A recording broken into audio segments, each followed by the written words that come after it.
মম,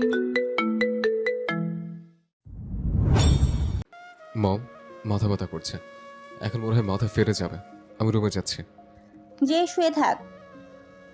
বলেই আরহাম আয়ারকে কোলে নিতে গেলেই আমিনা বেগম বলে উঠল, ও এখানেই থাক।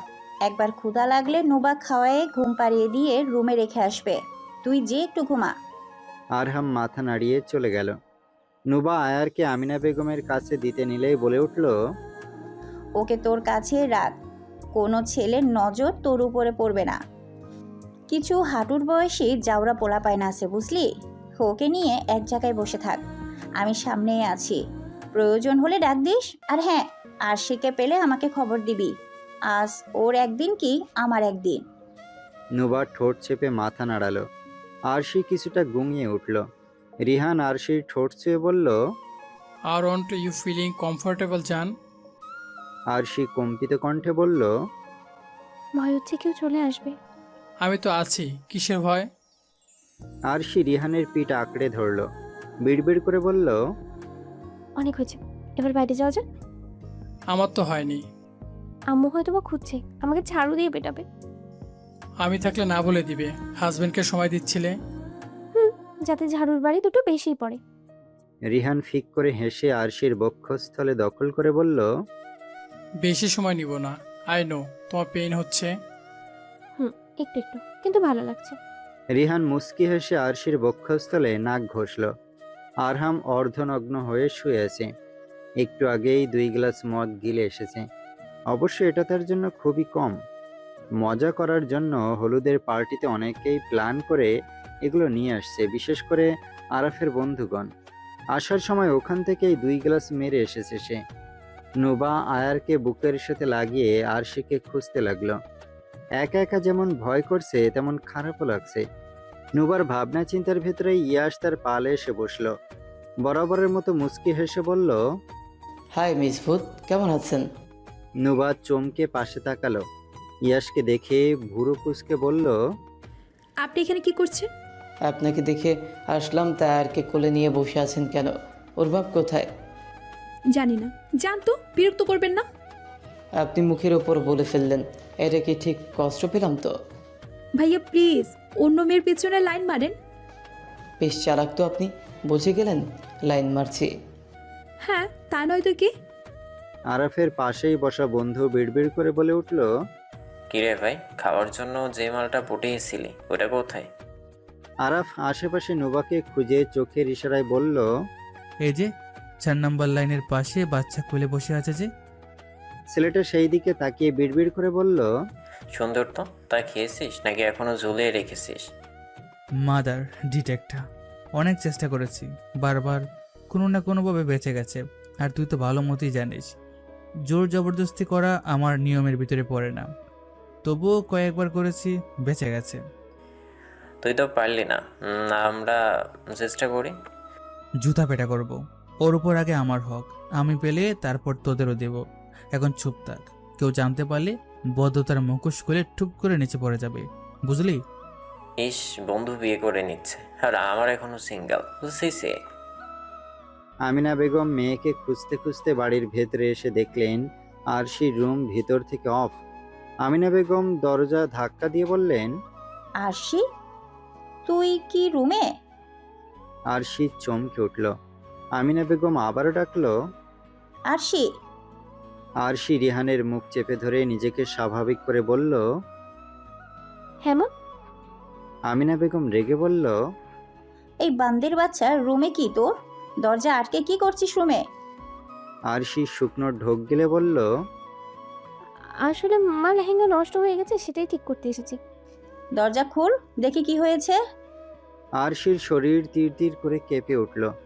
কোনো মতে মাকে সামলানোর জন্য বলল, তুমি যাও, আমি 2 মিনিটের ভিতরে মেকআপ ঠিক করে আসছি। আমিনা বেগম ব্যস্ত কণ্ঠে বললেন। আচ্ছা আয়, সবাই তোকে খুঁজছে। বলেই তিনি চলে গেলেন। আরশি রিহানকে ধাক্কা দিয়ে সরিয়ে বলল, উঠুন, গোসল করে আসুন, আমার আবার রেডি হতে হবে, অনেক হয়েছে। রিহান শেষবারের মতো দুষ্টু হেসে আরশির তলপেটের নাড়ি ভুড়ি সব ঘেটে নাড়িয়ে তুলল। আরশি আর্তনাদ করে বলল, কুত্তা, উঠুন। রিহান আরশির ঠোঁট ছুঁয়ে বিড়বিড় করে বলল, অভ্যাস করে নাও, এবার তো চাকরি ছাড়িয়ে দিলে প্রতিদিন হবে, মনে রেখো। আসছে চুপচাপ জানতো। রিহান হেলে দুলে উঠে খুলে ফেলা জামা কাপড় নিয়ে ওয়াশরুমে ঢুকে গেল। পরপরই দুজন গোসল সেরে সেই আগের মতো রেডি হয়ে গেল। আরশি আঁকা বাঁকা করছে, হাঁটতে হাঁটতে বলল, হাঁটতেও পারছি না, করলেনটা কি? রিহান আরশির কাঁধে ধাক্কা দিয়ে বলল, শক্তি নেই নাকি জান? সব শেষ। আরশি দাঁতে দাঁত চেপে বলল, আগে আমি বের হই, তারপর আপনি কিছু সময় পরে বের হবেন। ওকে। নোবা আরশিকে দেখে বেশ চিন্তামুক্ত আর খুশি হয়ে গেল। এক প্রকার ছুটে যেয়ে বলল, কই ছিলা তুমি? কতক্ষণ ধরে খুঁজছি। আর চাচি আজ তোমাকে পিটানি দেবে। তোর বাল, সর বসতে দে। আর আম্মুই ডেকে আনছে। নোবা ভুরু কুঁচকে বলে উঠল, তোমাকে এত ক্লান্ত লাগছে কেন? আর এভাবে হাসছো কেন? আর আর মুখের মেকআপ এত হালকা হলো কি করে? আরশি নোবার হাত টেনে পাশে বসিয়ে বলল, তোর কোমরের আঁচড় দেখে আমি কিছু বলেছি? আমি কিন্তু জানি ওগুলো অ্যালার্জির জন্য কোনোদিনও না, এমন হবেই না। আমি কি তোকে ঘেটেছি? তুই কেন খাচ্ছিস? নোবা জোরপূর্বক হেসে বলল, ইয়ে মানে বাদ দাও। গায়ে হলুদের অনুষ্ঠান জমে উঠেছে পুরোপুরি। চারদিকে রঙিন আলো আর ফুলের সাজে মুখর হয়ে আছে পরিবেশ। উচ্ছ্বসিত গানের তালে তালে তরুণ তরুণীরা নাচছে, হাসি আনন্দে মেতে উঠেছে সবাই। আত্মীয় স্বজনেরা গল্প আর আড্ডায় ব্যস্ত। মাঝে মাঝেই ভেসে আসছে হাসির রোল। হলুদের সুগন্ধ আর উৎসবের আমেজ মিলিয়ে চারপাশ যেন আরো প্রাণবন্ত হয়ে উঠেছে। সবার মুখে খুশির ঝলক। আনন্দ আর উচ্ছ্বাসে কেটে যাচ্ছে মুহূর্তগুলো। নোবার কপাল বিরক্তে কুঁচকে আসছে। এইমাত্র আরশি আপু আসলো, আবার কোথাও যেন চলে গেল। এখন কোথায় খুঁজবে? নোবা আশেপাশে তাকিয়ে খুঁজতে খুঁজতে দেখলো আরশির লেহেঙ্গা বাড়ির সামনের নীরব স্থানের থেকে কিছু অংশ আলোতে ভেসে আছে। রিহান আরশির অধরে আঙুল ছুঁয়ে চুমু খেলো। তৃপ্ত কণ্ঠে বলল, তখন লাস্ট চুমোটা দিতে ভুলে গিয়েছিলাম। আরশি ভীত কণ্ঠে বলল, আচ্ছা, আপনি আমাকে ফাঁসাবেন মনে হচ্ছে। বলতে না বলতেই নোবা মুখে হাত দিয়ে বলে উঠল। আরশি আপু। নোবার শব্দ শুনে দুইজন দুইজনের থেকে ছিটকে দূরে সরে গেল। আরশি ভীতু দৃষ্টিতে নোবার দিকে তাকালো। নোবা এক হাতে আয়রাকে ধরে আর এক হাত গালে শুয়ে বলল, তওবা তওবা, এর জন্য তোমাকে পাওয়া যাচ্ছিল না। কিন্তু এভাবে সবকিছু উজাড় করে দেওয়া ঠিক না আপু। তুমি তো বুদ্ধিমান। চুমু খেতে দিলে কি করে? আরশি এসে নোবার মুখ চেপে ধরল। বিড়বিড় করে বলল, এখানে কি করো শালি? আমার রোম্যান্সের 12টা বাজিয়ে দিলি তো। আরশি রিহানকে চোখ টিপি মেরে বলল, এটাকে ধরেন তো, আজই নিঃশ্বাস বন্ধ করে দেব। আমাদের গোপন রহস্য জেনে গেছে। রিহান আরশির কথা শুনে কেশে উঠে কিছু বলতেই যাবে, তার আগেই আরশি চোখ টিপ মেরে ইশারা করলো। রিহান গম্ভীর কণ্ঠে বলল, হ্যাঁ হ্যাঁ, বস্তা নিয়ে আসবো, বস্তায় ভরে নদীতে ফেলে দিয়ে আসি। ওদের কথা শুনে নোবার মাথা ঘুরে উঠল। নোবা কোনো মতে আরশির হাত ছাড়িয়ে হাঁপিয়ে উঠে বলল, ওই, তোমরা কেউ আমার কাছে আসবে না, ভুলেও না। আমার কাছে কিন্তু আয়রা আছে। ওর কিছু হলে ওর বাবা কিন্তু তোমাদের কেল্লা ফতে করে দিবে। আচ্ছা, আগে আয়নকে ওর কাছে থেকে নেন। নোবা কেঁদে দিবে প্রায়। নোবা পিছনে সরতে সরতে বলল, তোমরা সবাই আমার ছোট্ট জীবনের পিছনে কেন পড়ে আছো? পুরো বংশই খুনির দল। পালা নোবা, না হলে আজ তুই শেষ। নোবা দৌড় দিতে নিলেই আরশি ধরে ফেলল। নোবা কাঁদো কাঁদো কণ্ঠে বলল, কারো কাছে বলবো না আপু, তুমি আমাকে মারতে পারো না। আমি তো তোমার ছোট বোন। প্লিজ, আমি মরে গেলে আয়রা কি খাবে? তোমাদের আবার কষ্ট করে মেয়ে খুঁজতে হবে। এর থেকে ভালো আমি কাউকে কিছু বলবো না। আরশি খিলখিল করে হেসে উঠল। আরশির জানা ছিল নোবা অনেকটাই ভীতু। আরশি নোবার মাথায় মেরে বলল, তোর ছেমনি পরিচিত, এটা আমার জামাই, ওরফে আমার খালাতো ভাই ছিল। নোবা এক পলক রিহানের দিকে তাকিয়ে দেখলো সেও মুখ টিপে হাসছে। নোবা ভীতু চোখে সবার দিকে তাকালো। আরশি বলে উঠল, আচ্ছা চল, সব বলছি, কিন্তু ভুলেও কাউকে বলবি না। বাসায় কেউ কিন্তু জানে না। নোবা নিষ্পাপের মতো মাথা ঝুঁকালো। রিহান, নোবা, আরশি এক কোনায় চেয়ার নিয়ে বসলো। রিহান আয়ারকে কোলে নিয়ে কথা বলতে লাগলো। আয়রা রিহানকে পক পক করতে দেখে খিলখিল করে হাসতে লাগলো। রিহান আয়রার গাল টেনে বলল, জল্লাদ বাপের পুতুল হয়েছে একটা, মার্শাল্লাহ। আরশি দীর্ঘ নিঃশ্বাস ফেলে নুবরার দিকে তাকিয়ে বলল, 3 বছরের রিলেশন আমাদের, 1.5 বছর বিয়ে হয়েছে, কিন্তু কেউ জানে না। উনি বলেছে সময় হলে জানাবে। আসলে আমি চাইছিলাম পড়ালেখা শেষই হলে এই বিষয়ে সবাইকে জানাতে। নুবা এক পলক রিহানের দিকে তাকিয়ে ফিসফিস করে বলল, এটা কি সেই রিহান যে তোমার বড় ভাই এর হাতে 2 কোপ খেয়েছিল? আরশি ফিসফিস করে বলল, তুই এইসব কিভাবে জানলি? জেনেছি কোনোভাবে, কিন্তু এ তো তোমার ভাইয়ের জাত শত্রু। তোমার ভাই কি মেনে নেবে 3 নম্বর কোপ যদি বসিয়ে দেয়? তার জন্যই তো বলিনি, পড়ালেখা শেষ হলে বলবো, যাতে বাসা থেকে বের করে দিলে জামাইয়ের সাথে কাজকর্ম করে খেতে পারি। নুবা আরশির কথা শুনে হেসে ফেলল। পরপরই বুকের ভেতরে কেমন আনচান করে উঠল তার। সবার পূর্ণতা হয়, তার কেন হলো না? আসলে অপরপাশের মানুষটা তাকে ভালোই বাসে না, পূর্ণতা হবে কোথা থেকে? রাত তখন 12টা। আয়রা খুঁতখুত করছে, হয়তোবা ঘুমাবে। এদিকে অনুষ্ঠান জমে উঠেছে। নুবা উঠে দাঁড়িয়ে আয়ারকে বুকের সাথে লাগিয়ে আমিনা বেগমকে খুঁজতে লাগলো। পরপর পেয়েও গেল। আয়রা খুঁতখুত করছে চাচি, ঘুমাবে হয়তো। আরশি কোথায়? ওই তো। নুবা আঙুলের ইশারায় দেখালো। আমিনা বেগম আরশিকে ডেকে আদেশের কণ্ঠে বললেন, নোবার সাথে যা, 2 জন মিলে আয়ারকে ঘুম পাড়িয়ে রেখে আসবি। আর একটু দেখে আসিস আরহাম কি করছে। আরশি মাথা ঝুঁকালো, কিন্তু অর্ধেক রাস্তায় এসে বলল, শোন বনু, তোর দুলাভাই আমাকে ডাকছে, আমি যেই আর কি করব, তুই খাইয়ে ঘুম পাড়িয়ে রেখে আয়। নুবা বড় বড় চোখ করে বলল, না না, তুমিও চলো। আরশি সরু চোখে নুবার দিকে তাকিয়ে বলল, এমন করছিস কেন? আমি কি ওকে ফিট করাবো নাকি? একটু ঘুম পাড়িয়ে রেখে আয় না, কতদিন পর ওনাকে একটু কাছে পেয়েছি। প্লিজ আপু প্লিজ। নোবা, প্লিজ যা না, তোর ভাইয়া আমার জন্য অপেক্ষা করছে। নুবার চুলগুলো ভালো মতো বেঁধে আয়রাকে ফিট করাতে লাগলো। পরপর আয়রার গোলুমলু হাত পায়ে চুমু খেলো, বিড়বিড় করে বলল, কি টেন্ডার রে, রাত 1টা বাজে, এখনো জেগে আছে। নুবা আয়ারকে অনেকগুলো আদর করলো। আজ সকাল থেকেই তার কাছে নুবার কেমন জানি লাগে, মনে হয় এই মেয়েটা তারই অংশ। তবে এটা সত্য না যা নুবার জানা। নুবা ভয় পায় মায়ায় না আটকে যায় এই পুতুলের। তখন ছেড়ে চলে গেলে কি করে থাকবে? নুবা আয়ারকে খাওয়াতে খাওয়াতে তার মাকে ডাকলো। ও মা, ঘুমিয়ে গেছো? হাজরা ঘুম ঘুম কণ্ঠে বলল, কি হয়েছে? না, এমনি। খাইছো? হ্যাঁ। নুবারও খাওয়া শেষ। রাত 10টার দিকে বিরিয়ানি করা হয়েছিল, সবার সাথে খেয়ে নিয়েছে। তার উপর হালকা খাওয়া দাওয়া এখনো চলছে সবার। 20 মিনিট খানিকের ভেতরে আয়রা ঘুমে লুতুপুতু হয়ে গেল। নুবা লেহেঙ্গা গুছিয়ে আয়ারকে নিয়ে উঠে দাঁড়ালো, রুমে রেখে আসবে। তবে একটু একটু ভয় হতে লাগলো, আবার রুমে গেলে কি হয় আল্লাহই জানে। নুবা আরহামের দরজার সামনে দাঁড়িয়ে দীর্ঘ নিঃশ্বাস ফেলল। পরপর নিজেকে শান্ত করে ভিতরে উকি দিল। নুবা আরহামের দরজার সামনে দাঁড়িয়ে দীর্ঘ নিঃশ্বাস ফেলল। পরপর নিজেকে শান্ত করে ভিতরে উকি দিল। আরহাম শুয়ে আছে দেখেই নুবা শান্তির নিঃশ্বাস ফেলল। চোরের মতো রুমে ঢুকে আসতে করে আয়রাকে আরহামের পাশে শুয়ে দিল। আয়রাকে শোয়াতে শোয়াতে খেয়াল করলো আরহাম গুনগুন করছে। নুবা চমকে লাফিয়ে উঠল। জেগে নেই তো? নুবা শুকনো ঢোক গিলে ভালো করে শোনার চেষ্টা করলো কি হচ্ছে। ভালো মতো শোনার পর অনুভব করলো আরহাম বাচ্চাদের মতো গুনগুন করে কাঁদছে। নুবার সরু ভুরুগুলো কুঁচকে আসলো। ভাবতে অবাক হচ্ছে এই লোকটা কান্না করছে।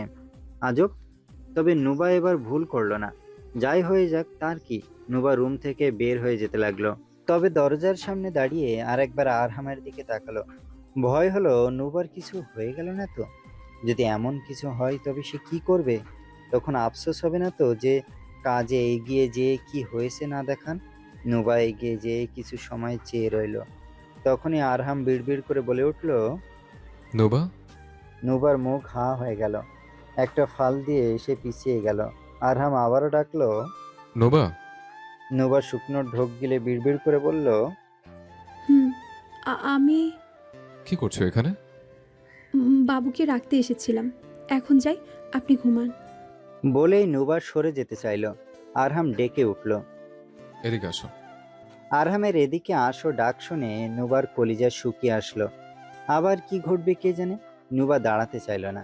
তখনই আরহাম কেমন অদ্ভুত সুরে ডেকে উঠল। নবু, এদিকে আসো। নুবার চলতে থাকা পা থেমে গেল। আজ পর্যন্ত এত মিষ্টি এত সুন্দর করে আরাফও তাকে ডাকেনি, এমনকি তার মাও না। নুবু বুকে যেয়ে লাগলো নুবার। আরহাম আবারও ডাকলো। এদিকে আসো না। নুবার ঘাড় কাত হয়ে গেল। এই পাগল এত সুন্দর করে তাকে ডাকছে কেন? নুবার সরু চোখে আরহামের দিকে তাকালো। নিশ্চয়ই কোনো গন্ডগোল করবে। নুবা না চাইতেও এগিয়ে আসলো। বিড়বিড় করে বলল। জি, ডাকছেন? আরহাম শান্ত কণ্ঠে বলল। মাথা প্রচন্ড ধরেছে, আম্মুকে ডেকে দাও। প্রথমবারের মতো নুবা আরহামের এত কোমল কণ্ঠ শুনল। নুবা কিছু সময় চুপ থেকে বলল। আপনার আম্মু তো অনুষ্ঠানে সবার সাথে আলাপ করছে। ডেকে দাও, আমার খুব কষ্ট হচ্ছে। আমার মেডিসিনগুলো আনিনি, অনেক খারাপ লাগছে, একটু যেয়ে বলো। আচ্ছা। নুবা বাচ্চাদের মতো দৌড়ে নিচে যেয়ে আমিনা বেগমের কাছে গেল। আমিনা বেগম হঠাৎ নুবাকে এরকম হাঁপাতে দেখে ভুরু কুঁচকে বলল। কি হয়েছে? চাচি, আরহাম ভাইয়ার মাথা ব্যথা করছে, তোমাকে যেতে বলেছে। আমিনা বেগম উঠে দাঁড়ালো। তখনই কোথা থেকে হারুন মির্জা এসে বলল। আরাফের নানি আসেনি তাই না? আমিনা বেগম মুখ কালো করে বলল। না। একটা অনুষ্ঠানের দিন তোমার মা আসলে কি হতো? আমিনা বেগম রাগে গজগজ করে বললেন। আপনার মা আসলে কি হতো সবাই জিজ্ঞেস করছে। নুবা পাশ থেকে বলে উঠল। চাচি, আরহাম ভাই। আমিনা বেগম নুবার দিকে তাকিয়ে বলল। আমার রুমের ড্রয়ারে 3 নাম্বার খাপে দেখবি কাপড়ের নিচে কিছু জিনিস আছে, তার ভিতরে সাদা একটা প্যাকেট আছে। ওটা আরহামকে দিবি আর বলবি আমি পরে আসছি, আরশিকে নিয়ে যা। নুবার মুখ কালো হয়ে গেল। আরশি তো যাবেই না। নুবা বিড়বিড় করে বলল। তুমি চলো, উনি তো তোমাকে ডাকলো। আমিনা বেগম রেগে বললেন। যা বলছি তাই কর, 2 দণ্ড শান্তি নেই, সব আমাকেই সামলাতে হবে। কে কে অনুষ্ঠানে আসলো না সেটাও আমার দোষ। নুবার কি বলবে? সে আরশিকে খুঁজলো, পেল না। কোনো চিপায় বসে আছে আল্লাহই জানে। আর কাকে নিয়ে যাবে? কেউ নেই। নুবা সাহস করে নিজেই গেল। আরহামের অবস্থা দেখে তার প্রচণ্ড মায়া লাগছে, তাই সে উপেক্ষা করতেও পারছে না। কেন যে চাচি জোর করে ওনাকে এখানে নিয়ে আসলো, না আনলে এমন হতো না। নুবা সেই সাদা প্যাকেট খুঁজে বের করলো। অনেকগুলো প্যাকেট ছিল। নুবা ওখান থেকে একটা নিয়ে নিল। কেমন গুড়া জিনিস। নুবার কেমন অদ্ভুত লাগলো। নুবা আরহামের দরজার কড়া নেড়ে বলল। আসবো। সাথে সাথে ভিতর থেকে শব্দ এলো। আসো। নুবা ভিতরে ঢুকলো। দেখলো আরহাম বসে আছে, এক পা ছড়ানো, অন্য পা উঁচু করে সেই হাঁটুর উপর হাত রেখে মাথা চেপে বসে আছে। নুবা দূর থেকে আরহামের দিকে প্যাকেটটা এগিয়ে দিল। আরহাম এক পলক নুবার দিকে তাকিয়ে বিরক্তি নিয়ে বলল। মাম কোথায়? চাচি এটা দিতে বলেছেন, উনি পরে আসবে। ওই মাসে পর্যন্ত এখানে বসে থাকো। নুবা ভুরু কুঁচকে বলল। কেন? যা বলছি তাই কর, এত কথা বলিস? নুবা আরহামের ধমক শুনে চুপচাপ দাঁড়িয়ে রইল। আরহাম উঠে ওয়াশরুমে চলে গেল। মিনিট খানিকের পর সে বের হয়ে আসলো, তবে স্বাভাবিকভাবে নয়, অস্বাভাবিকভাবে। অর্ধনগ্ন আরহাম হেলে দুলে হাঁটছে, চোখ দুটো লাল হয়ে আছে সিংহবাগের ন্যায়। নুবা একটু পিছিয়ে দরজার সামনে যেয়ে দাঁড়ালো। উল্টাপাল্টা কিছু হলেই সে দৌড় দিবে। আরহাম এসে মেয়ের পাশে শুয়ে পড়ল। নুবা চুপচাপ দাঁড়িয়ে রইল। তার নীরবতার ভেতরে আরহাম গম্ভীর আর কান্ত কণ্ঠে বলল। এদিকে আয় নবু। নুবা দাঁড়িয়ে রইল। আরহাম হাত বাড়িয়ে ডেকে উঠল। সে উল্টো হয়ে শুয়ে আছে। নবু কাম। নুবা কিছু সময় চেয়ে রইল, দূর থেকেই বলল। চাচি আসছে, আপনি অপেক্ষা করুন। আরহাম রাগে গর্জে উঠে বলল। তোকে আসতে বলছে, আমার উঠে আসতে হলে। নুবা আস্তে করে বেরিয়ে গেল রুম থেকে। সে কখনোই নিজ ইচ্ছায় মরতে এগিয়ে যাবে না, তবে আজ যেন শনি তার পিছনে লেগে আছে। লেহেঙ্গা ধরে হাঁটতে হাঁটতে অনুভব করলো পিছনে কেউ আসছে। নুবা পিছনে তাকাতেই দেখলো আরহাম ক্ষিপ্ত বাঘের ন্যায় হাতে গান নিয়ে ছুটে আসছে। নুবার চোখ যেন এবার কাঠগড়া থেকে বেরিয়ে আসবে। নুবা মা গো বলে একটা চিৎকার দিয়ে দৌড়াতে নিলে লেহেঙ্গায় লেগে মুখ থুবড়ে পড়ল। আরহাম এসেই নুবাকে টেনে তুলল। নুবা বন্দুক থেকে ভয়ে কেঁদে উঠল। আরহাম নুবার থুতনিতে বন্দুক ঠেকিয়ে দাঁতে দাঁত চেপে বলল, জানিস, আমার কথা কেউ না শুনলে আমার কতটা খারাপ লাগে। পেইন হয় আমার, ইগোতে আঘাত করে। আরহামের লাল বর্ণ চোখ আর রোগে ফুলে যাওয়া কপাল দেখে নুবা হু হু কেঁদে উঠল। থুতনিতে লাগানোর বন্দুকের কথা এক পলক ভেবে কম্পিত কণ্ঠে বলল, আমি আপনার সব কথা শুনবো। এটা সরান ভাইয়া, প্লিজ। নুবার শরীর কাঁপছে, অন্তরাত্মা শুকিয়ে গেছে। আরহাম বন্দুক আরো চেপে ধরল। ভয়ে নুবার চোখ দিয়ে ঝরঝর করে পানি পড়ল। আজ মনে হয় তার শেষ দিন। তখনই আশার আলো ফুটে উঠল। আমিনা বেগম ছুটে আসলো, বিচলিত কণ্ঠে বলল, আরহাম, আরহাম মায়ের দিকে তাকালো। আমিনা বেগম ছেলেকে নুবার থেকে সরিয়ে নিয়ে বলল, কি করছিস বাবা? আরহাম বাচ্চাদের মতো দাঁতে দাঁত চিপে বলল, ও আমার কথা শোনে না মম। ওকে ডেকেছি একটু মাথা টিপে দেওয়ার জন্য, ও দৌড় দিয়েছে। আমার ইগো হার্ট হয়েছে মম। এই বিচ্ছু মেয়েটা কখনোই আমার কথা শোনে না, অবাধ্য হয়, ইচ্ছে করছে ঠুকে দেয়। বলেই নুবার দিকে রুখে গেল। নুবা ভয়ে পিছিয়ে গেল। আমিনা বেগম ছেলেকে ধরে বললেন, রুমে চল। আর নুবা, আয় আমার সাথে।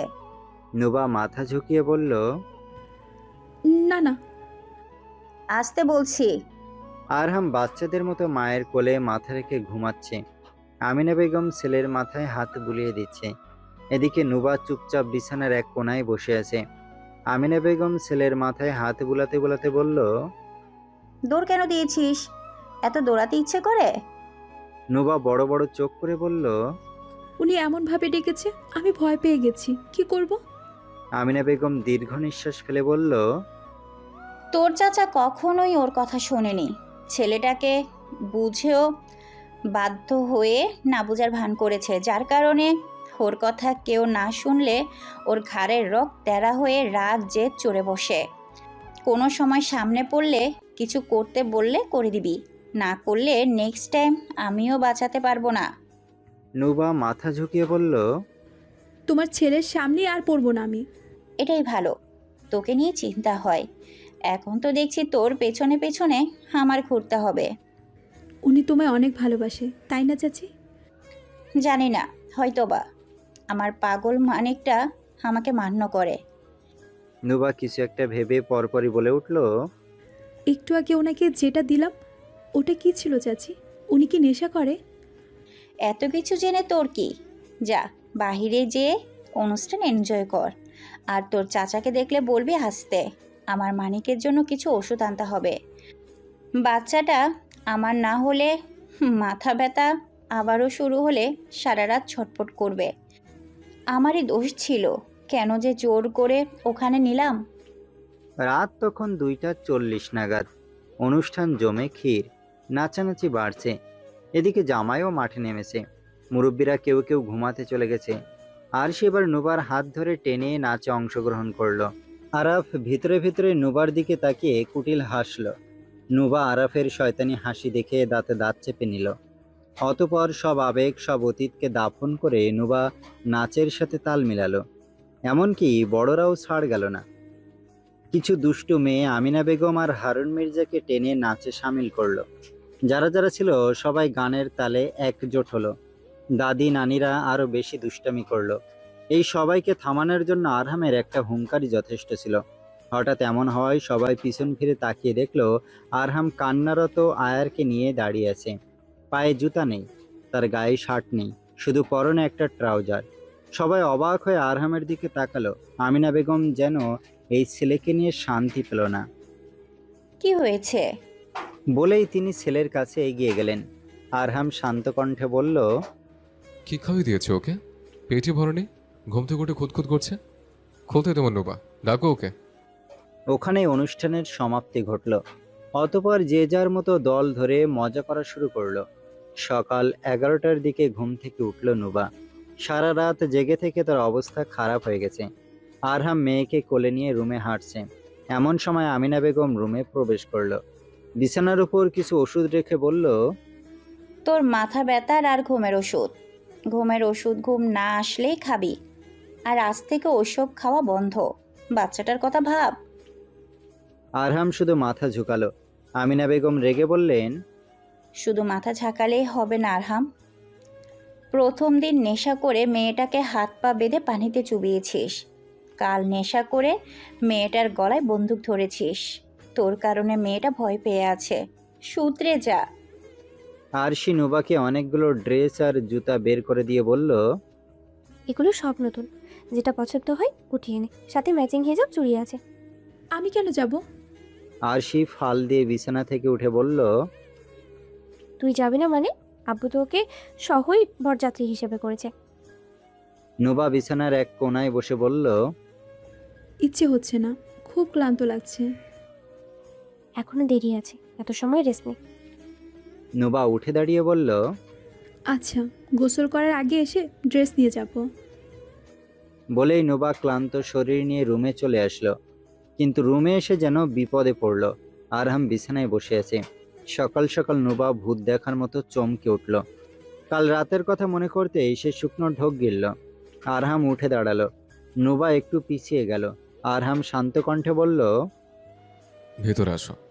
নুবা মাথা ঝুঁকিয়ে না করার আগে তার আমিনা বেগমের কথা মনে পড়ল।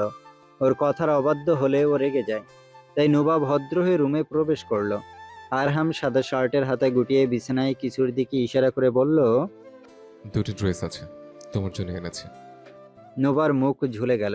হতভম্ব হয়ে বলল, কি?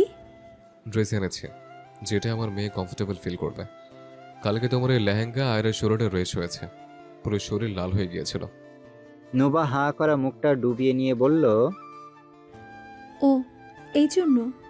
হুম, আর হ্যাঁ, চুরি পড়বে না, আমার মেয়ের ব্যথা পাবে। আংটিও স্কিপ করবে।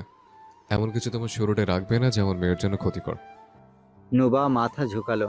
আরহাম চলে যেতে যেতে ফিরে এসে বলল, দুটো ড্রেসেরই সামনে দিয়ে চেন সিস্টেম করা, তোমার আয়নাকে ফিট করাতে সুবিধা হবে। বলেই আরহাম চলে গেল। নুবা বিছানায় ধপ করে বসে পড়ল। মানুষটা নিজের মেয়ের প্রতি কতটা যত্নশীল। এমনি যাই হোক, বাপ হিসাবে সে সেরা।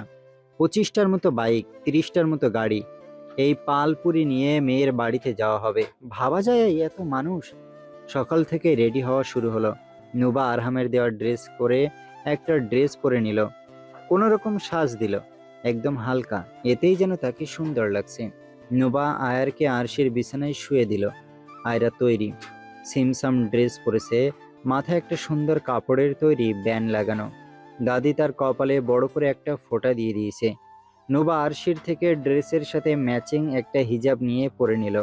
আরশি সাজতে সাজতে বলল, চুরি করবি না? নুবা দীর্ঘ নিঃশ্বাস ফেলে বলল, তোমার ভাগ্নির সমস্যা হবে, ব্যথা পাবে, তাই স্বয়ং তোমার ভাই এসে মানা করেছে।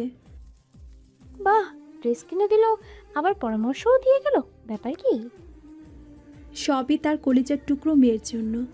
আর যাই হোক, তোমার ভাইয়ের চোখের মণি তার মেয়ে।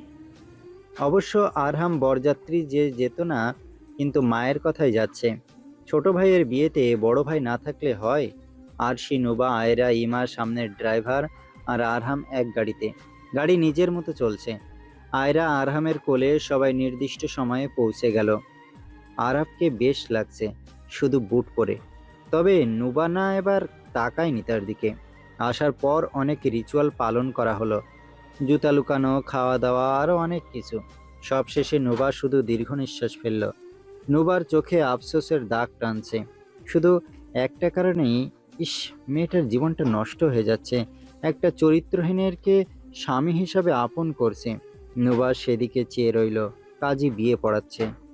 যখনই আরাফ কবুল বলবে, তখনই নুবার সামনে আরহাম এসে দাঁড়ালো। মুখে তার বিরক্তির ভাঁজ। মা আসেনি, তাকে একদম একা একা লাগছে। এদিকে আরশি রিহানের সাথে লেগে আছে। আরশির সাথেও এতটুকু কথা হয়নি যতটা নুবার সাথে হয়েছে আরহামের। আরহাম এসেই নুবার এক হাতের কবজি ধরে কোথাও নিয়ে যেতে লাগলো। তখন নুবার কানে ভেসে আসলো, কবুল। নুবা শক্ত করে আরহামের ধরে রাখা হাতটা চেপে ধরল। মনে হলো বুকের ওপর থেকে কোনো বোঝা নেমে গেল। দ্বিতীয় বা কবুল ভেসে আসলো। নুবার শরীর ভেঙে আসলো। সে জানে না এটা দুঃখে নাকি চরিত্রহীন থেকে ছাড়া পাওয়ার খুশিতে। আরহাম একটি ফাঁকা রুমে নুবাকে নিয়ে আসলো। একটু আগে এই রুমটা রেস্ট নেওয়ার জন্য হারুন মির্জা দেখিয়ে দিয়েছে। হারুন মির্জা বুঝতে পারছিল তার ছেলে অসুস্থ বোধ করছে, তাই বেয়াইকে বলে রুম খুঁজে বাড়ির একটা লোককে দিয়ে আরহামের কাছে পাঠালো। লোকটা আরহামের কাছে যেয়ে বলল, ভাইয়া, আপনার যদি বেশি খারাপ লাগে আপনি ওই পাশের রুমে যেয়ে বসতে পারেন, ওটা পুরো খালি। আরহাম আয়রাকে নিয়ে উঠে দাঁড়ালো, তবে কাউকে সাথে নিয়ে যাওয়ার প্রয়োজন বোধ করলো, কারণ মেয়েটাকে শুয়ে দিলেই কান্না করবে। যখন খেয়াল করলো নুবা একটু দূরেই দাঁড়ানো, তাড়াতাড়ি কাউকে না পেয়ে নুবাকেই ফাঁসিয়ে দিল। হারুন মির্জা দূর থেকেই ছেলের পাশে থাকলো, কারণ সে জানে সে যদি কাছে আসে নিজের ছেলেকে সাহায্য করার চেষ্টা করে তবে আরহাম নির্ঘাত কোনো কর্মকাণ্ড করে বসবে। এদিকে আরশিকে হারুন মির্জা তখন থেকে খুঁজছে। এই মেয়েকে আসার আগে বলেছে ভাইয়ের খেয়াল রাখতে। আমিনা বেগম 100 বার বুঝিয়ে দিয়েছেন আরহামের খেয়াল রাখতে, কিন্তু সে উধাও। আরহাম রুমে এসে নাক মুখ কুচকালো। রুমটা তার মোটেও পছন্দ হয়নি, কিন্তু কিছু করার নেই। আরহাম এসে বিছানায় বসলো। এখনো নুবা চুপচাপ দাঁড়িয়ে আছে। আরহাম নুবার হাত ছেড়ে দিল। নুবাকে এভাবে অন্য কোথাও মগ্ন থাকতে দেখে আরহাম ডেকে উঠল, আয় বিচ্ছু, আয় দৌড়ানো বিচ্ছু। নুবা চোখ তুলে আরহামের দিকে তাকাবেই তার চোখ থেকে 2 ফোঁটা পানি গড়িয়ে পড়ল। চোখের পাতা ভিজে উঠল। আরহাম বিরক্তি নিয়ে বলল, মারতে আনিনি তোমাকে এখানে যে কান্না করছো। নুবার অধরগুলো তীর তীর করে কেঁপে উঠল। সে চেষ্টা করছে নিজেকে সামলাতে, নিজেকে দেখাতে যে সে আরাফকে ঘৃণা করে, তবে বর্তমান তাকে টেনে হিঁচড়ে অতীতে নিয়ে যাচ্ছে। নুবা যখনই ভাবছে আরাফ কবুল বলেছে সে অন্য কারো, তখনই আরাফের মিথ্যা ভালোবাসাগুলো চোখের সামনে ভেসে উঠছে। সে যত নিজেকে বোঝানোর চেষ্টা করছে যে আরাফ একটা জঘন্য মানুষ, নুবা ততটাই ভেঙে পড়ছে। আরহাম দীর্ঘ নিঃশ্বাস ফেলে বলল, এই কান্না অফ করো। সবসময় ফ্যাত ফ্যাত কি দিয়ে তৈরি তুমি? এত ভয় কোত্থেকে আসে? নুবা আরহামের দিকে তাকাতেই আরাফের কথা মনে পড়ে গেল। নুবা কম্পিত কণ্ঠে বলল, আচ্ছা, সবাই এভাবে ঠকায় কেন? মন দিয়ে ভালোবাসলে তার প্রতিদান কেন ধোকা হয়? শুধু কি গরিব বলে? আরহাম নুবার কথা কিছুই বুঝল না। সে কখনো কাউকে ভালোবাসেনি। মেয়ের আর মায়ের ব্যাপার আলাদা, তবে কেউ কখনো তাকে আগলে নেয়নি, না সে নিয়েছে। সে কি করে বুঝবে এইসবের মর্ম? নুবার যেন পাথরের কাছে নিজের মনের অনুভূতি প্রকাশ করলো। আরহাম নাক মুখ কুঁচকে রেগে বলল, What the hell? কান্না অফ করো। কাকে নিয়ে আসলাম? নুবা চোখের পানি মুছে পাশে বসল। আরহাম মেয়েকে নুবার কোলে ধরিয়ে দিয়ে টান টান হয়ে শুয়ে পড়ল। বিড়বিড় করে বলল, মাথা ব্যথা করছে, টেনে দাও তো। নুবার হেলদোল হলো না। আয়রার দিকে তাকিয়ে রইল, যে কিনা ক্ষুধায় তার বুকে হাতাহাতি করছে। নুবা দীর্ঘ নিঃশ্বাস ফেলল। পাশ ফিরে দেখল আরহাম কপালে হাত দিয়ে চোখ বন্ধ করে আছে। নুবা আয়রাকে হিজাবের নিচে ডেকে ফিট করাতে করাতে বলল, বালিশ নিয়ে এদিকে ঘুরুন, টেনে দে। নুবার অনুভূতিগুলো যেন আজ সব মুছে গেল। নুবার মনে হচ্ছিল তার সব অনুভূতিগুলো আজ ধুলোয় মিশে গেছে। যাকে ঘিরে সে হাজারো স্বপ্ন বুনেছিল, সেই মানুষটি তাকে সবচেয়ে বড় আঘাত দিয়েছে। চরিত্রহীন মানুষটা তাকে ভিতর থেকে ভেঙে দিয়েছে। ভালোবাসার নামে পাওয়া প্রতিটি প্রতিশ্রুতি আজ নিছক মিথ্যে বলে মনে হচ্ছে।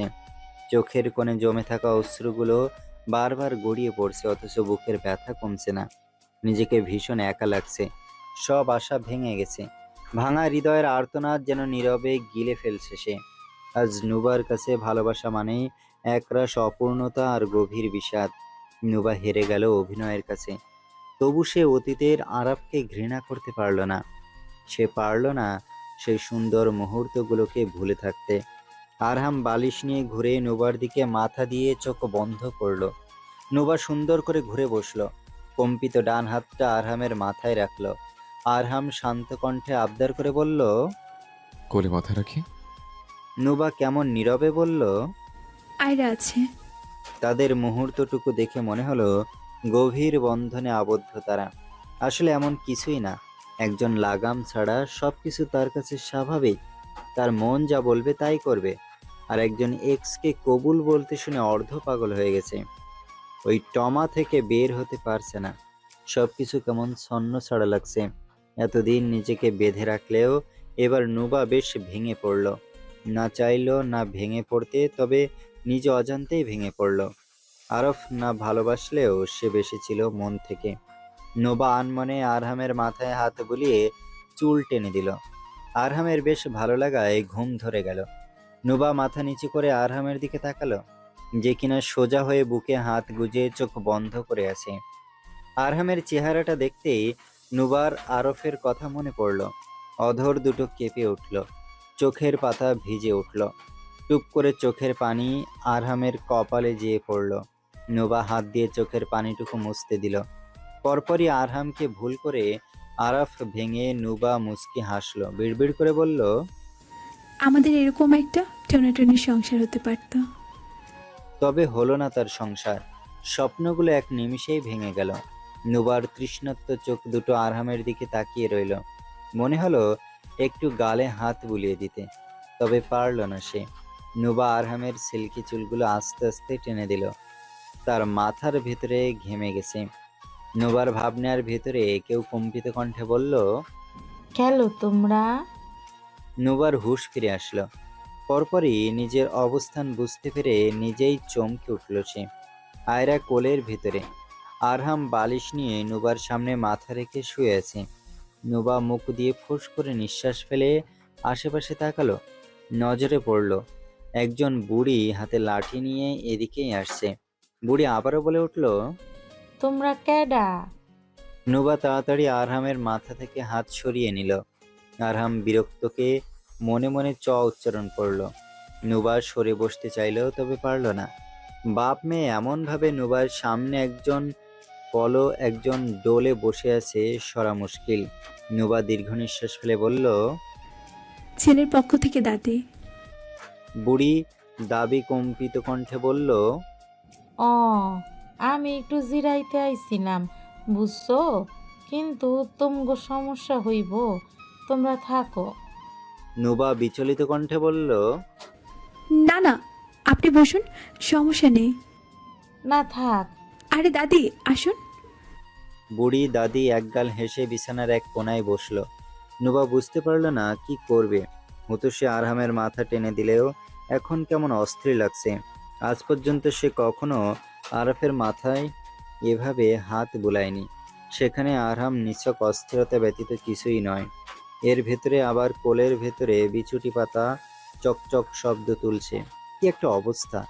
নুবার ভাবনার ভেতরেই বুড়ি দাদি বলে উঠল, কি লাগো বরের? নুবা কি বলবে, কিছু সময় ভেবে আরহামের দিকে ইশারা করে বলল, বরের বড় ভাই হয়। হ্যাঁডা তো দেখাই বুঝছি, যে কো বুঝা যাইব তুমি কি হও, বরের ভাবি নাকি? নুবার মুখ ভেঙচিয়ে গেল। এ লোকটা সবসময় তাকে ফাঁসিয়ে দেয়। যেভাবে কোলের ভেতরে শুয়ে আছে, যে কেউ দেখলে এটাই ভাববে। নুবা মাথা ঝুঁকল। না, হ্যাঁ, জানি না। নুবা কি বলবে সে নিজেও জানে না। বুড়ি দাদি হেসে বললেন, বুঝি বুঝি, লজ্জা পাইও না, দেখা বোঝা যাইতাছে স্বামী স্ত্রী হইবা, বাচ্চাটা সুন্দর আছে, তোমার লাহান হইছে। নুবা ঠোঁটে ঠোঁট চেপে শুনল, মনে মনে বলে উঠল, আরে বুড়ির বাচ্চা জামাই না আমার, ওই বাচ্চাও আমার না। এখন দেখি পিঠে লেখে ঘুরতে হবে, এটা আমার জামাই না, এটা আমার বাচ্চা না। আর এই পাগল লোকটা শোয়ার আর জায়গা পেল না, আর এই বিচুটি পাতার এক্ষুনি ক্ষুধা লাগার ছিল। ইস, যদি সবাইকে প্রথম থেকে সব কিছু খুলে বলতে পারতাম। আফসোস, উফ, আমার সাথেই কেন এমন হয়? বুড়ি দাদি অনেকটা সময় বসে নুবার কাছ থেকে বিদায় নিয়ে চলে গেল। যাওয়ার আগে এতগুলো দোয়া দিয়ে গেল যা নুবার কাজে আসবে না। তোমরা সুখী হও, এটাও হও, ভালো থাকো, কত কিছু। বুড়ি দাদি যেতেই নুবা ফিসফিস করে বলল, এই উঠুন তো, এখানে থাকার নিয়ত নাকি? হ্যাঁ, সবাই চলে যাবে তো। আরহামের হেলদোল হলো না। নুবা কপাল চাপড়ালো, কই ফেসে গেল। পরপরই নুবা আরহামের মুখের দিকে তাকিয়ে ভাবল, এই লোকটা কালকে গলায় বন্দুক ধরলো, সেই দিন পানিতে চুবালো, 2 থেকে 3 দিন থাপ্পড়ও মেরেছে, আমার সাথে মিসবিহেভ করেছে। আমি কেন এই লোকটাকে সেবা করব? হ্যাঁ জি। ভেবেই নুবা আরহামের মাথায় ঠেলা দিয়ে বলল, ওঠেন, অন্যদিকে যেয়ে ঘুমান। কিন্তু আফসোস বেচারি আরহামকে একটুও নড়াতে পারল না। নুবা বিরক্ত হয়ে কোনো মতে ঠেলে গুতে আয়রাকে নিয়ে উঠে দাঁড়ালো। মাজা ধরে গেছে। নুবা দাঁড়িয়ে দাঁড়িয়ে ঈশিতাকে দেখছে, যে কিনা নিজ মা বাবাকে জড়িয়ে ধরে হাউমাউ করে কাঁদছে। নুবা সেই দৃশ্য দেখে চুপটি করে দাঁড়িয়ে আছে। ঈশিতার বাবা নিজের মেয়ের হাত আরাফের হাতে তুলে দিল, ভাঙা কণ্ঠে বলল, খুব আদরের মেয়ে আমার, সামলে রেখো বাবা। আরাফ ঈশিতার হাত ধরে মৃদু কণ্ঠে বলল, চিন্তা করবেন না, আমি নিজের সর্বোচ্চটা দিয়ে ওকে ভালো রাখার চেষ্টা করব। আরাফের কথায় নুবার টনক নড়ল। সবার থেকে দূরে আরহাম দাঁড়িয়েছিল। নুবা এগিয়ে গেল, আরহামের সামনে যেয়ে মাথা নিচু করে বলল, কোনটায় বসবো? আরহাম ভুরু কুঁচকে বলল। হোয়াট? নুবা একরাশ বিরক্তি নিয়ে বলল, গাড়ি সবই একই রকম, কোনটায় আসছিলাম আমরা? নুবা চুপচাপ গাড়িতে বসে আছে। আরশির উপর প্রচণ্ড অভিমান হয়েছে, তার কারণ এই মেয়েটা তাকে রেখে জামাইকে নিয়ে টই টই করে ঘুরে বেরিয়েছে। ইতিসব ফুপিয়ে ফুপিয়ে কাঁদছে। বাবা মায়ের থেকে বিচ্ছেদের যন্ত্রণা শুধু একটা মেয়েই বুঝবে। আরাফ ঈশিতার কান্না দেখে নিজের সাথে আগলে নিল। ঈশিতার হাতটা শক্ত করে ধরে বলল, কান্না করছো কেন? আমি আছি না? ঈশিতা আরাফের বুকে মাথা গুজে বিড়বিড় করে বলল, তুমি সপ্তাহে সপ্তাহে আমাকে বাসায় নিয়ে আসবে, আমি আব্বু আম্মুকে ছাড়া থাকতে পারবো না। ওকে ডার্লিং, এবার কান্না অফ করো। রাতের জন্য তো কিছু চোখের পানি বাঁচিয়ে রাখো। ঈশিতা মুচকি হেসে আরাফের বুকে আঘাত করে বলল। তুমিও না। তাদের বাড়ি ফিরতে ফিরতে সন্ধ্যা হয়ে গেল। বাড়িতে এসে গাড়ি থামতে নুবা তাড়াতাড়ি করে নেমে গেল। কোনো দিকে না তাকিয়ে বাড়ির ভেতরে চলে গেল। কিছু রিচুয়াল মেনে আমিনা বেগম সহ বাড়ির মধ্যবয়স্ক মহিলারা ঈশিতাকে বরণ করলো। আমিনা বেগম তো মহা খুশি ছেলের বউকে দেখে। নুবার হাত পা কাঁপছে, সে নিজেও জানে না কেন। নুবা মুখে পানির ছিটা দিয়ে সামনে আয়নার দিকে তাকিয়ে নিজের গালে নিজে জোরে জোরে দুটো থাপ্পড় মেরে বলল, একদম কান্না করবি না, বিয়ে স্ট্রং নুবা। এমন তো কথা ছিল না। ওই মানুষটাকে তুই ঘৃণা করিস, তার জন্য কাঁদলেও তোর পাপ হবে। কিন্তু নুবা তো আরাফের জন্য কাঁদছে না, তাহলে কেন তার এত কষ্ট হচ্ছে? নুবা দুই হাত দিয়ে নিজের গলা চেপে ধরে বলল, আর একবার নাটক করলে তোকে মেরে ফেলবো আমি। তুই তো জানিস এইসব মিথ্যা ছিল, তবে কেন বুঝতে চাইছিস না? নুবা নিজেকে নিজে অনেক মানানোর চেষ্টা করলো, তবে হয়তোবা একটু সময় লাগবে, কিন্তু সে পারবে। বাসর ঘর সাজানো হচ্ছে। আরাফের বন্ধুগণ, তার কাজিন সবাই মিলে এই কাজটা করছে। আর সে এসেছিল নুবাকে ডাকতে, তবে নুবা যায়নি। আরহাম এসেই আগে শাওয়ার নিতে ঢুকেছে, না হলে সারাদিনের এত ধুলো ময়লা তার ঠিক হজম হবে না।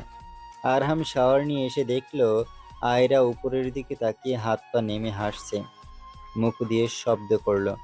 আরহাম হাসলো, টাওয়াল দিয়ে মাথা মুছে বিছানায় যেয়ে মেয়ের পেটে সুরসুরি দিয়ে বলল, আমার আম্মুটা কি করছে? আয়রা বাবার চুল টেনে ধরল। পরপরই বাবার চুল টেনে এসে আ উ শব্দ করে হাসতে লাগলো। আরহাম মেয়ের ছোট্ট ছোট্ট হাত দুটো চুল থেকে ছাড়িয়ে হাতে চুমু খেলো। মেয়ের নাকে নাক ঘষে ফিসফিস করে বলল, কি করছে আমার আম্মুটা? সারাদিন শুধু দুষ্টামি। আয়রা ফোকলা মারি বের করে খিলখিল করে হাসলো। আরহাম টুকুর টুকুর মেয়ের সাথে কথা বলতে লাগলো। রাত 10টা, নুবা শুয়েছিল। আর সে এসে নুবাকে উঠিয়ে বিচলিত হয়ে বলল, ওঠ। নুবা কান্ত কণ্ঠে বলল, কি হয়েছে? আরে বাসর ঘর সাজিয়েছি, দেখে আয়। আর একটু পরে ভাইয়া থেকে টাকা আদায় করবো, তাড়াতাড়ি চল। নুবা নিষ্পাপ দৃষ্টিতে আরশির দিকে তাকালো। বিধায় ভালো লাগছে না তার, তাই কোনো প্রশ্ন না করে আরশির সাথে আসলো। সেও এইসব দেখে নিজেকে শক্ত করতে চায়। রাজকীয় রুমটাকে ফুল দিয়ে সাজিয়ে তোলা হয়েছে। রুমের ফ্লোরে ঘরের আসবাবপত্রের ওপর ফুলের পাপড়ি, ছোট ছোট মোমবাতি রাখা হয়েছে। একটু পর হয়তো বা জ্বালানো হবে। নুবা মাথার ওড়না টেনে কম্পিত হাতে ফুলগুলো ছুঁয়ে দিল। মন থেকে তাদের জন্য দোয়া প্রার্থনা করলেও বুকটা তার ফেটে আসলো। ঈশিতাকে রুমে আনা হয়েছে। মেয়েটাকে দাদি নানিরা ঘিরে বসে আছে। আরাফের নানি এসেছে। দাদি নাকি অনুষ্ঠানের দিন আসবে। দাদা নানা বেঁচে নেই, তবে নানি দাদি বেঁচে আছে। কিন্তু তাদের দুইজনের ভেতরের সম্পর্ক কেউ বুঝে না। কখনো অনেক ভালো, আবার কখনো দুই বেয়াই দুইজনকে সহ্য করতে পারে না। দুইজনের ভেতরে লেগেই থাকে। ঈশিতাকে ঘিরে নানি দাদিরা দুষ্টু কথাবার্তা বলতে লাগলো। ঈশিতা মডার্ন হওয়ায় এতটা লজ্জা লাগলো না তার। সেও নানি দাদির সাথে তাল মিলালো। আরাফ এক গ্লাস মদ গিলে বিড়বিড় করে বলল, আজকে ফাটিয়ে দেবো দোস্ত, তোরা শুধু দেখিস। আরাফের বন্ধুগণ হাসল। পরপরই কিছু অবাঞ্ছিত জিনিস আরাফের হাতে ধরিয়ে দিয়ে সবাই হাসাহাসিতে ফেটে পড়ল। বন্ধুদের ভিতরে যা হয় আর কি। আরাফের রুমের সামনে সবাই ঘিরে দাঁড়িয়েছে। টাকা না দিলে ভেতরে যেতে দেওয়া হবে না, কিন্তু সবার ডিমান্ড বেশি, তাই আরাফ দিবে না বলছে। আরাফের কাজিনরা এগিয়ে এসে বলল, 1 লাখ? তাও কম হয়ে যাচ্ছে। সবার ভিতরে ভাগাভাগি করলে 3,000 করেও পড়বে না। তাহলে দাও, ভাইয়া সময় নষ্ট করো না, ভাবি তোমার জন্য অপেক্ষা করছে। পাগল পেয়েছিস আমাকে? 1 লক্ষ? সর, আমার বউ আমাকে ভিতরে যেতে দে। আরশি এগিয়ে এসে বলল, না না, চলবে না, তাড়াতাড়ি দাও। আরাফ ঠেলে ঠুলে ভিতরে যাওয়ার চেষ্টা করলো, তবে এতগুলো মানুষকে ঠেলে ভিতরে যাওয়া অসম্ভব। আরে ভাই যেতে দে, রাত শেষ হয়ে যাবে। তাই তো বলছি, তাড়াতাড়ি দাও। সবাই স্লোগান দিল 1 লাখ। এদিকে বাড়ির বড়রা হাসাহাসি করছে। এই বাচ্চাগুলো বড় হয়েও বাচ্চা রয়ে গেল। আরাফ খেয়াল করলো ভিতরের এক কোনায় নুবা চুপ করে মাথা নিচু করে দাঁড়িয়েছে। আরশি নিয়ে এসেছে তাকে, না হলে এখানে আসার তার কোনো ইচ্ছাই ছিল না। আরাফ শয়তানি হাসি দিল, আরশিকে বলল, নুবাকে চাইতে বল, তাহলে দেব। যারা যারা নুবাকে চিনে সবাই মিলে তাকে ধরে বেঁধে আরাফের সামনে দাঁড় করালো। আরশি বিড়বিড় করে বলল, তাড়াতাড়ি যা ভাই, আর দাঁড়িয়ে থাকতে ইচ্ছে করছে না। নুবা এক পলক মাথা উঁচু করে আরাফের মিসকে শয়তানের মতো মুখটার দিকে তাকিয়ে কম্পিত হাত এগিয়ে দিয়ে বলল, 1 লাখ। আরাফ মনে মনে কুটিল হাসল। নুবার ক্লান্ত চোখ দুটো দেখে সে বুঝে গেল তার মনের ভেতরে কি চলবে।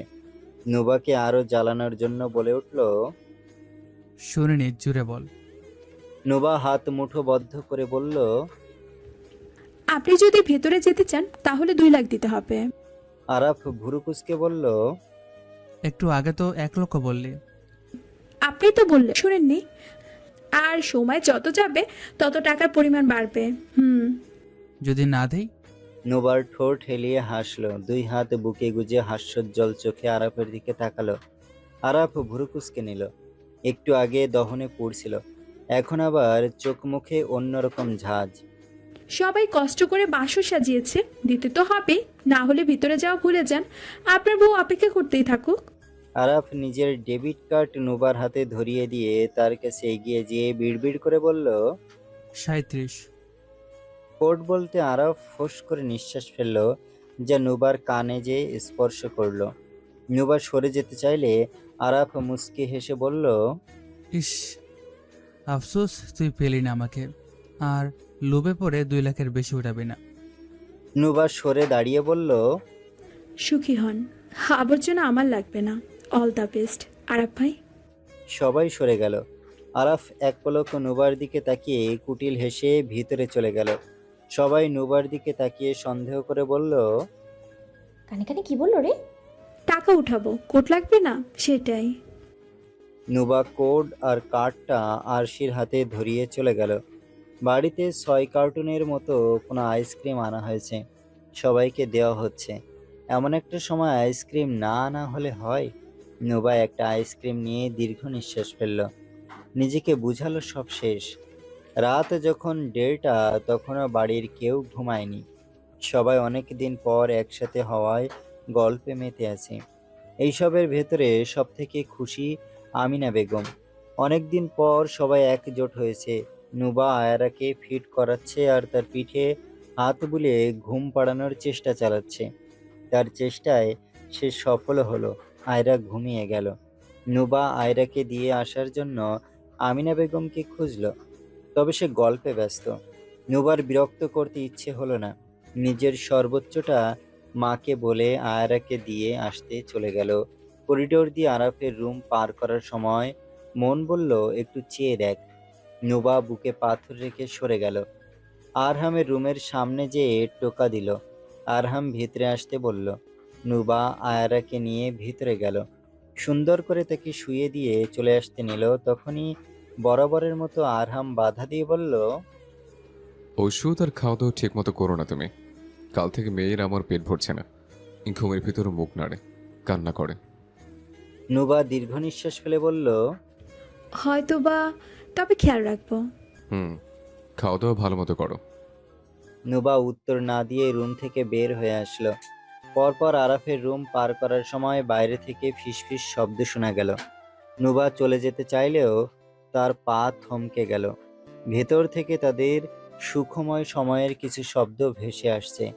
নুবা না চাইলেও তার বুক ভারী হয়ে আসলো। এই আপত্তিকর শব্দগুলো তীরের মতো বুকে যে বিঁধল তার। ওখানে আর না দাঁড়িয়ে এক দৌড়ে ছাদের দিকে চলে গেল।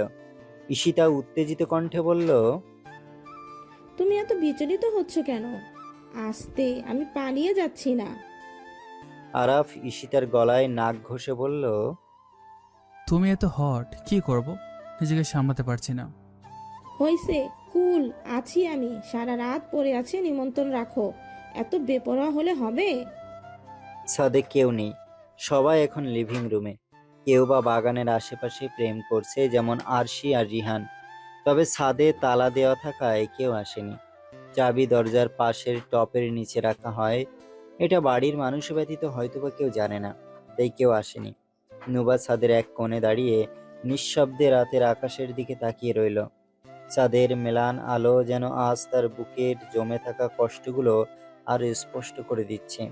যে মানুষটাকে একদিন নিজের ভবিষ্যৎ ভেবেছিল, আজ তারই বাসর রাত। ভাবনাটা মাথায় আসতেই নুবার চোখ দুটো অশ্রুতে ঝাপসা হয়ে উঠল। শীতল রাতের বাতাস বারবার তার চুল উড়িয়ে দিলেও বুকের ভেতরের জ্বালা একটুও কমল না। চারপাশে সবকিছু স্বাভাবিক থাকলেও তার পৃথিবীটা যেন আজ একটু বেশি নিঃসঙ্গ, একটু বেশি শূন্য লাগছে।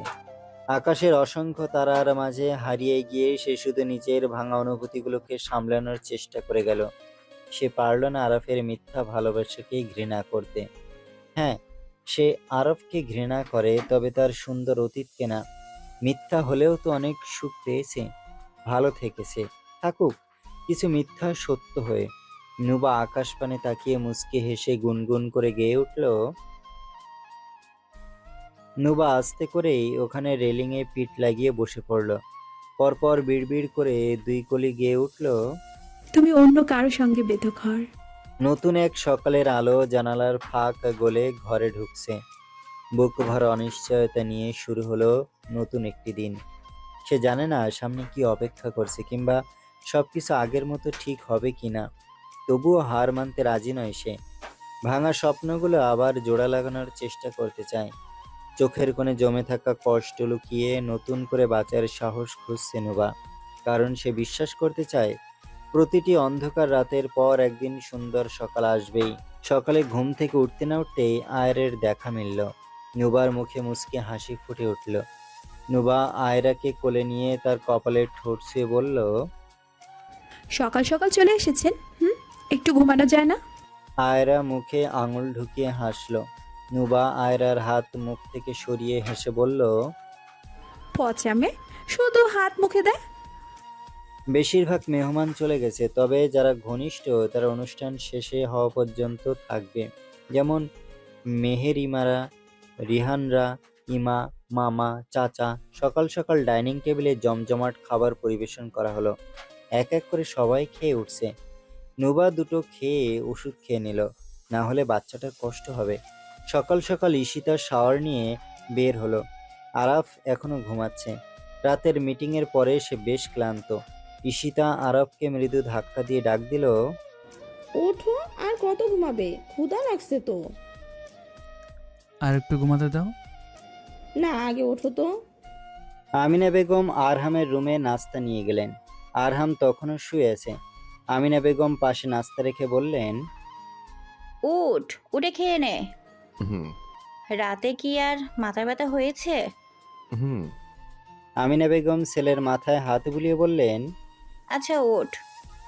নুবা আয়ারাকে নিয়ে লিভিং রুমের এক কোনায় দাঁড়িয়ে আছে, মানে হাঁটাহাঁটি করছে। এমন একটা মুহূর্তে তার নজরে পড়ল ঈশিতা আর আরাফ সিঁড়ি বেয়ে নিচে নামছে। দুইজনের মুখেই প্রাপ্তির হাসি। নুবা চোখ সরিয়ে নিল। তাকিয়ে থাকলে নজর লেগে যাবে। মেয়েটা সুখী হোক, অভিশাপ না লাগুক। ঈশিতা নিচে আসতেই আমিনা বেগম এগিয়ে গেল। ঈশিতা আমিনা বেগমকে সালাম দিয়ে বলল, একটু দেরি হয়ে গেল আম্মু। সমস্যা নেই, খেতে বসো। আরাফ নুবাকে দাঁড়িয়ে থাকতে দেখে এগিয়ে গেল, যে আয়রার গাল টেনে বলল, আম্মু কি করছো? আয়রার যেন আরাফের কথা পছন্দ হলো না, তাই আরাফের দিকে ফিরেও তাকালো না। আরাফ আয়রার দিকে তাকিয়ে মৃদু কণ্ঠে শয়তানের মতো বলল, রাতে ঘুম হয়েছে নাকি? নুবা শান্ত কণ্ঠে উত্তর দিল, কেন হবে না, বেশ হয়েছে। আরাফ ভেজা চুলগুলো হাত দিয়ে ঝাড়া দিল। সরু চোখে নুবার দিকে তাকিয়ে বলল, কান্না করেছিস নাকি? চোখ মুখ ফুলে আছে কেন? নুবা কুটিল হাসল, তাচ্ছিল্য করে বলল, 1 জানুয়ারি থেকে মুক্তি পেয়েছি, সেই খুশিতে কেঁদেছি।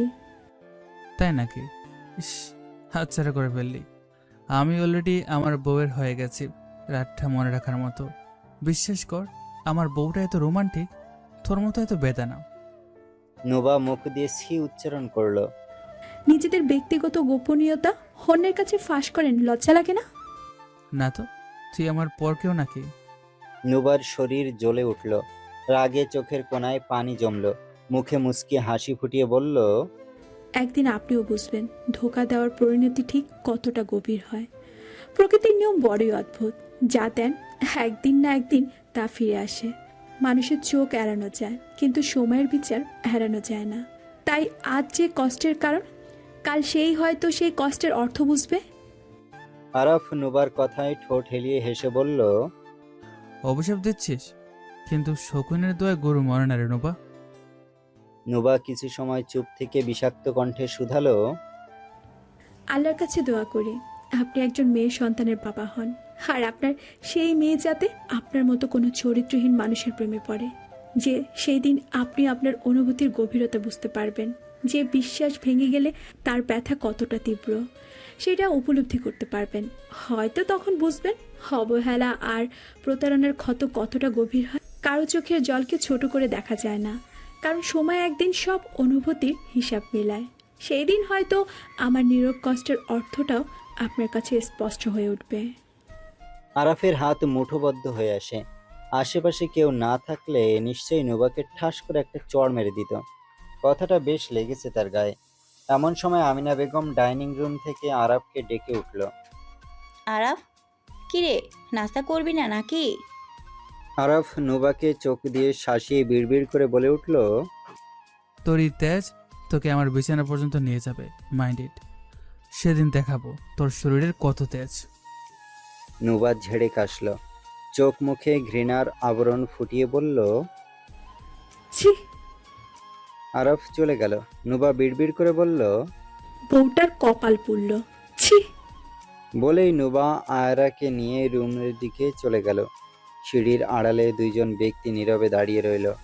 আরশি হতভম্ব হয়ে রিহানের দিকে তাকিয়ে বলল, এসব কি হলো? রিহান ভুরু কুঁচকে বলল, নিশ্চয় তোমার ভাই আর নুবার ভিতরে কিছু ছিল। কালকে রাতেও আমি নুবাকে একা ছাদে যেতে দেখেছি। দুইজন লুকিয়ে লুকিয়ে রোমান্স করছিল, কিন্তু তাদের ভালোবাসাকে আরাফ আর নুবা চিন্তায় পরিণত করে গেল। আরশির বিশ্বাস হচ্ছে না তার ভাই এইমাত্র এখানে দাঁড়িয়ে এরকম জঘন্য কথা বলে গেল। আরশির যেন কান গরম হয়ে গেছে। আরশি বিড়বিড় করে বলল, আমার বিশ্বাস হচ্ছে না, ভাইয়া এইসব বলে গেল। আমার ভাই তো এমন না। রিহান এক পলক আরশির দিকে তাকিয়ে বলল, যেমনই হোক, তোমাকে দেখে করবে নাকি? আরশি বিচলিত হয়ে রিহানের দিকে তাকিয়ে বলল, ভাইয়াকে জিজ্ঞেস করবো? রিহান হতভম্ব হয়ে গেল। আরশির মাথায় মৃদু থাপ্পড় মেরে বলল, পাগল হয়েছে? তোমার ভাইয়ের বিয়ে হয়ে গেছে, সবাই কত খুশি। অশান্তি কেন করতে চাইছো? কিন্তু কোনো কিন্তু না। অতীতে কিছু থাকলে দুজনেই ভুলে যাবে। তোমার বলার দরকার নেই, তারা তাদের মতো থাকুক। তুমি শুধু আমার কথা ভাবো জান। কিন্তু আরশি কিছুই ভুলতে পারল না। তার এখনো বিশ্বাস হচ্ছে না আরাফ এই সব কথা বলতে পারে। পরশুদিন অনুষ্ঠান মানে বউ ভাত, এই নিয়েই আবার সব কাজ শুরু হয়েছে। মেহেরিমা ঘাপটি মেরে বসে আছে, অনুষ্ঠানের পর চলে যাবে সে, কিন্তু এর ভেতরেই তাকে কিছু একটা করতেই হবে। তখন প্রায় দুপুর। আজ বউ দেখতেই অনেকে এসেছিল, তবে দেখে চলেও গেছে। হয়তোবা বিকালে আরো অনেকেই আসবে। আরহামের চোখ দুটো লাল হয়ে আছে, বুকের ভেতর কেউ মনে হচ্ছে হাতুড়ি দিয়ে পেটাচ্ছে। আয়রা ছটফট করছে, আরহাম বুঝতে পারছে না কি করছে। মেয়ের বাম হাত পুড়ে গেছে, কিন্তু কিভাবে? আজ সারাদিন তো মেয়ে তার কাছেই ছিল, একটু আগেও তার মেয়ে ঠিক ছিল।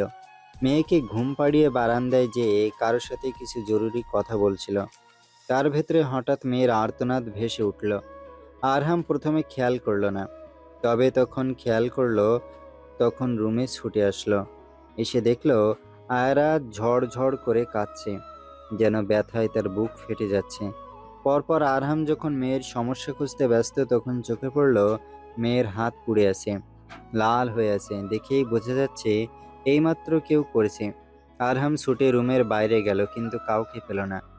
আরহাম তাড়াতাড়ি মেয়ের হাতে ফু দিতে দিতে হাতে পানি দিল, বিচলিত কণ্ঠে বলল, কিচ্ছু হবে না আম্মু, পাপা আছে না? আরহাম বুঝতে পারছে না তারই রুমে ঢুকে তারই কলিজায় হাত দেওয়ার সাহস কে করলো। তবে বাড়ি ভর্তি মানুষ, কাকে ধরবে আরহাম? মেয়ে একটু শান্ত হতেই হাতে মলম লাগিয়ে দিল। আগে আয়রাকে শান্ত করতে হবে, পরে যা করার করবে। আরহামের হুঙ্কারে বাড়িতে থাকা প্রত্যেকটা মানুষ একত্রিত হয়ে গেল। তবে আরাফ আর ঈশিতা নেই, কারণ তারা রুমে একসাথে সময় কাটাচ্ছে। আমিনা বেগম ছেলের হুঙ্কারে ছুটে আসলো, চিন্তিত কণ্ঠে বলে উঠল, কি কি হয়েছে? আরহাম মায়ের দিকে তাকিয়ে কান্নারত আয়ার এক হাত ধরে তার মাকে দেখিয়ে কেমন ভাঙা কণ্ঠে বলল, মম, আমার মানিকটার হাত কে যেন পুড়িয়ে দিয়েছে। একটু আগে কি আমার রুমে এসেছিল? ওকে বলো সামনে আসতে, না হলে আমার খুঁজে বের করতে হলে আমি ওকে জ্যান্ত পুঁতে রাখবো। আমিনা বেগম যেন ছোটখাটো হার্ট অ্যাটাক খেলেন। হতভম্ব হয়ে তাড়াতাড়ি নাতনিকে কোলে নিয়ে বললেন, কি হাত পুড়িয়েছে মানে? সবাই নিশ্চুপ, কেউ কিছুই বুঝতে পারছে না। এদিকে হারুন মির্জাও ছুটে আসলো।